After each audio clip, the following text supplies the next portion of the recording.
ici à Medina Baye à l'occasion de ce grand rendez-vous religieux ici à Medina Baye pour célébrer la naissance du prophète Mohammed.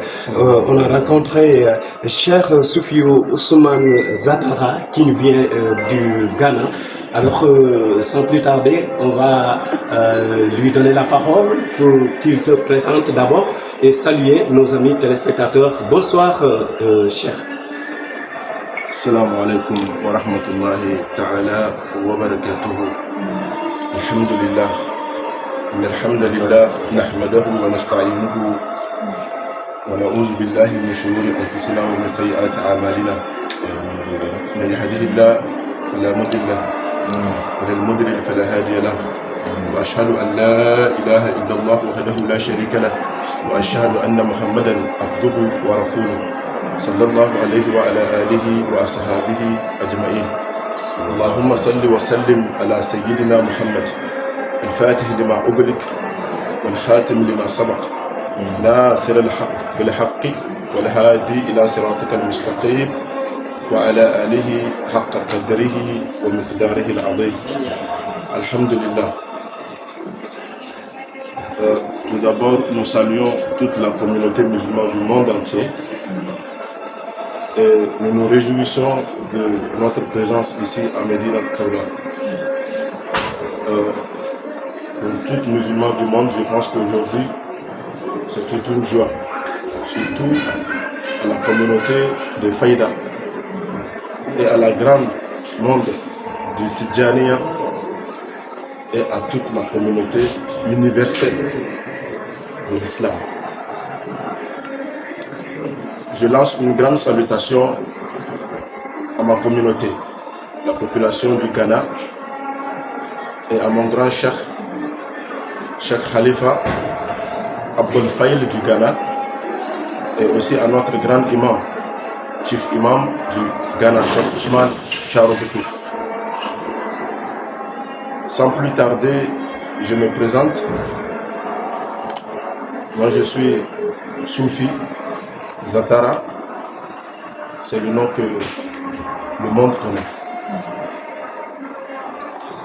Et nous sommes aujourd'hui à Medina Baye. On est au Sénégal. On est trop contents. Ce mois de Rabiul Awwal est l'une des mois les plus sacrés de l'islam. C'est l'une des mois le plus remarquable, on va dire la grande parmi toutes les mois. Sans oublier le mois de Ramadan qui est là. Mais le mois de Ramadan même accepte que le plus grand, c'est ce mois de Rabiul Awwal. C'est dans ce mois qu'on a eu tout. Tout ce que l'islam a eu, c'est grâce à ce mois. Pourquoi c'est grâce à ce mois? Parce que c'est dans ce mois que le plus honoré, le plus aimé, le plus apprécié, celui qui va nous faire entrer tous en paradis sans contrôle, sans douane, c'est le prophète Mohammed sallallahu alayhi wa sallam. Et c'est comme dans chaque maison. Peu importe qui tu es dans ta maison, tu as quelqu'un que tu aimes plus. Ce prophète, il est le plus aimé de Dieu. Et ce prophète encore, parmi les êtres, celui qui l'a honoré, qui nous a approuvé son amour, qui tout le monde essaye de l'imiter aujourd'hui. Si tu vis aujourd'hui, tu es musulman aujourd'hui, tu fais la ilaha illallah, Muhammad Rasulullah sallallahu alayhi wa sallam. Maintenant, pour récompenser ou bien compenser l'amour du prophète, il faut être parmi cette communauté. La communauté de Cheikh Ibrahim Niass, de Faïdat Ibrahimiyya, qui est le Tariqat al-Tidjani. Nous saluons toute la communauté du monde entier. Un peu bref, c'est ce que je peux dire. Parce que ma salutation fait partie de la présence du prophète, la présence de Cheikh Ibrahim Niass. C'est sa présentation que je fais. pour m'honorer. Ok. Merci. Cheikh, d'après votre présentation, Cheikh, pouvez-vous revenir sur la liaison qui existe entre votre communauté et Cheikh Al-Maulana Ibrahim Niass? Alhamdulillah, c'est une merveilleuse question. Ma communauté du Ghana, je vais dire, les premières talibs de Cheikh Ibrahim Niass étaient nos grands marabouts du Ghana. Les premiers élèves, ceux qui ont remarqué Cheikh Ibrahim Niass depuis que le monde était sombre de la ilaha illallah, si je peux dire comme ça. Je parle à la communauté Tijaniya, je parle à ceux qui font de la ilaha illallah, pas ceux qui le font autrement, mais je parle à cette communauté des Faydat al-Ibrahimiyya.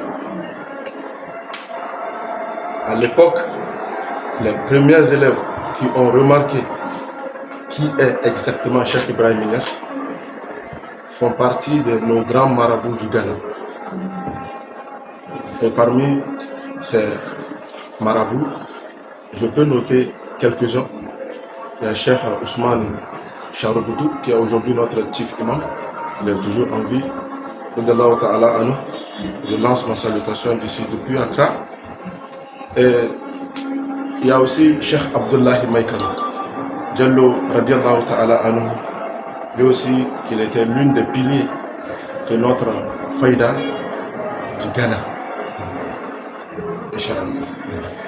Donc sur ce, pouvez-vous relater un tout petit peu sur les enseignements de Cheikh Al-Maulana Ibrahim Niass que vous avez consenti comme guide et spirituel?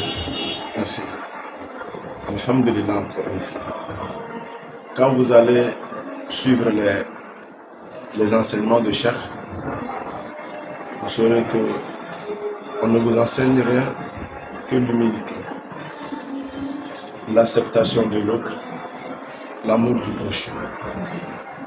En fait, c'est ça même qu'elle a il. Et après ça, quelques consignes pour la guidance de la vie, pour la meilleure conduite de la vie. Qui conduit mieux sa vie à réussir d'ici et l'au-delà. Et les enseignements du Cheikh Ibrahim Niass sont tous basés, on ne va pas rentrer dans l'autre côté qui est la bâtine, on va venir ici à la Zohar. Donc, ces enseignements sont tous régis sur les bonnes conduites de cette vie ici d'abord. Acceptation de l'autre. Comment je peux t'accepter si je ne suis pas accepté d'abord? Comment je peux accepter l'autre si je le critique? Alors, ce que Cheikh Ibrahim nous a enseigné, les enseignements de Cheikh Ibrahim Niass, qui a marqué la communauté et qui continue par marquer la communauté aujourd'hui, c'est premièrement l'acceptation de l'autre, l'amour du prochain, c'est ça qui règne la paix. Vous allez voir dans le Sahel, aujourd'hui, il y a des conflits partout, surtout dans les jeunes. Mais pas au Sénégal. Au Sénégal, quand ça a commencé tout récemment, c'est nos chèques encore qui sont sortis qui ont dit non, on ne connaît pas avec ça. C'est l'enseignement de Cheikh Ibrahim Niass. La paix. La paix. La paix. C'est ça qui est la ilaha illallah. La ilaha illallah. Muhammad Rasulullah sallallahu alayhi wa sallam. C'est la paix. C'est l'acceptation de l'autre. C'est l'amour du prochain. Peu importe qui tu es, je m'en fous de ta religion. Mais je me suis intéressé de ta personnalité, de qui tu es. C'était là les grands enseignements de notre honorable chef, Ibrahim Niass. Moi, tu m'as surtout marqué, parce que quelqu'un d'autre peut te donner d'autres filets. Moi, pour rester en communion, c'est d'abord d'accepter l'autre, de faire avec l'autre, de ne pas regarder qui il est d'abord. L'humanisme, c'est ça qui fait l'islam. Et l'islam, c'est le chef de l'islam. L'islam, c'est le prophète Mohammed sallallahu alayhi wa sallam. Voilà, le temps qui nous est imparti est presque fini, mais avant de boucler cet entretien, alors pouvez-vous nous édifier sur votre embranchement de la religion musulmane? Est-ce que vous êtes né musulman ou vous vous êtes embrassé en cours? Alhamdulillah. Moi, je suis né musulman. De père, quand je vais remonter, mon grand-père, ils sont tous musulmans. Et je suis né musulman. Moi, j'ai fini le Coran. Je suis né au bord de la mer, là où la vie est douce, là où tout est humide, pas sec, tout est humide, la vie est bonne. Comme je parle français, je peux te parler comme ça en anglais, je peux te parler comme ça en arabe. Ça veut dire que les parents se sont chargés pour que je sois éduqué. L'éducation, parents, s'il vous plaît, éduquons vos enfants. L'éducation était la meilleure, la première clé. Partout que tu apprécies quelqu'un, ce n'est pas lui. D'abord ses parents. Moi, à 16 ans, ici à Medina Kola, déjà à 9 ans, 10 ans, les enfants ont fini le cours. C'est très bien. Moi, à 16 ans, j'ai fini le cours, j'ai mon bac. J'ai commencé le tour du monde déjà à 17 ans. Moi, je ne connaissais plus chemin. On a appris beaucoup, mais grâce à l'effort des parents. D'ici, je lance une grande dédicace à ma maman. Rahinatou, je te salue depuis là où tu es, Adja. Je te fais des vœux de longue vie, santé. Tu es tout pour moi, tu es la clé. Elle est tout. C'est elle qui m'a fait amener ici, à travers ces prières. Les parents, je vous invite encore une fois de prier et d'éduquer vos enfants. Car vous faites, c'est vous qui êtes le monde. Et nous vous remercions tous les parents du monde. Donc, le mot de la fin? Le mot de la fin, je salue mon grand Khalifa, le Khalifa de Madina Baye, qui est le Khalifa de tout Faïdat al-Ibrahimiyya aujourd'hui, le Khalifa de tous les musulmans du monde, si je peux dire comme ça, oui, parce qu'il est un homme grand cœur. Autour de lui, beaucoup de gens aussi qui ont des grands cœurs. Je salue aussi mon cheikh Bablami. Je lui prie aussi bon rétablissement. Comme je le souhaite à presque tous les frères et sœurs du monde entier. Je salue aussi notre imam Tidjane de Sissé, aussi avec tous ses compatriotes, je veux dire. Je salue aussi ici présent, c'est un grand ami. C'est un grand ami. Cheikh Habib, moi je l'appelle Cheikh, parce que déjà si ton cœur brille, tu es imam. Je l'appelle toujours Cheikh, parce qu'il a un grand cœur. Les grands cœurs ne sont pas donnés à n'importe qui, que pour les gens éclairés et lumineux.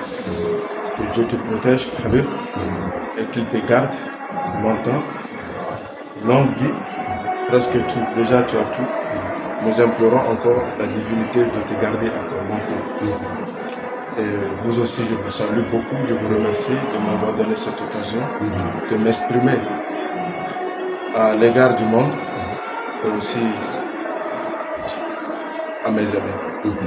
Merci. Moi, j'avais une question. Ah bon, Malgré la distance, qu'est-ce qui explique l'amour que vous portez pour Maulana Cheikh Ibrahim Niass? Je sens qu'il y a eu d'autres groupes de religions qui sont passés partout dans le monde. Oui, au fait, c'est une liaison.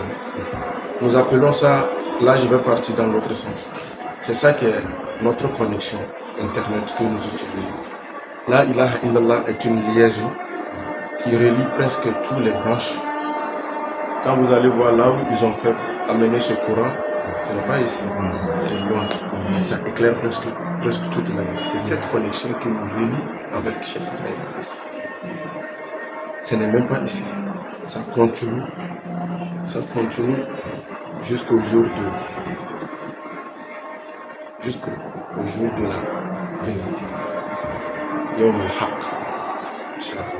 C'est une connexion que seuls les amoureux de la ilaha illallah peuvent le consentir. C'est pourquoi je viens juste de dire dans mon interrogation que la ilaha illallah que vous attendez, elle a deux images. Il y a ceux qui le disent juste oralement et il y a d'autres qui le portent dans l'esprit. Et nous, les Faïdat Ibrahimiya, les Tariqat Tijaniya, la ilaha illallah, c'est ancré dans l'esprit, en nous. Hein? Tu peux tuer, faire sortir le sang, sans âme, sans mouvement, sans rien, mais la ilaha illallah, elle est là, elle n'est pas sortie. Le corps peut décomposer, finir, partir, la ilaha illallah, là, elle est là. C'est cette connexion qui nous relie avec Cheikh Ibrahim Niass, d'ici, du monde entier. Moi, je ne suis même pas parmi les fidèles. Il y a ceux qui sont... Peut-être quand tu les poses des questions sur Cheikh Ibrahim Niass, ils vont commencer par couler là, parce qu'ils ne peuvent rien dire. Quand je suis rentré, je ne savais même pas que vous allez me poser toutes ces questions-là. Je me suis rentré en connexion d'abord, avant de venir répondre à vos questions. Là, c'est une connexion. À chaque fois que vous êtes dans la ilaha illallah, ça continue, ça monte, ça monte. C'est pourquoi nos grands chefs nous disent, quand tu t'arrêtes quelques jours sans faire la ilaha illallah, comment tu te sens? Un peu faible, mais pas faible physiquement, spirituellement. Tu sens l'esprit faible, parce qu'elle manque d'énergie. Et cette énergie, c'est pas chargeable. Elle est renouvelable. Chaque fois que tu le fais, ça augmente, ça continue et ça persiste à l'infini. Vous êtes satisfait? Donc, amis téléspectateurs, ça fait un grand plaisir d'avoir cette... À ma communauté de Bokou, au Ghana, où il y a tout un conflit qui n'arrête pas de finir. Là, nous prions Dieu à ce que la paix vienne à Bokou, au Ghana, que la paix vienne en Palestine, en Gaza, les déprimés, en Syrie, Pakistan, Afghanistan, Iran, Irak. Aujourd'hui, Iran est, je ne sais pas, presque menacé. Nous prions la ilaha illallah.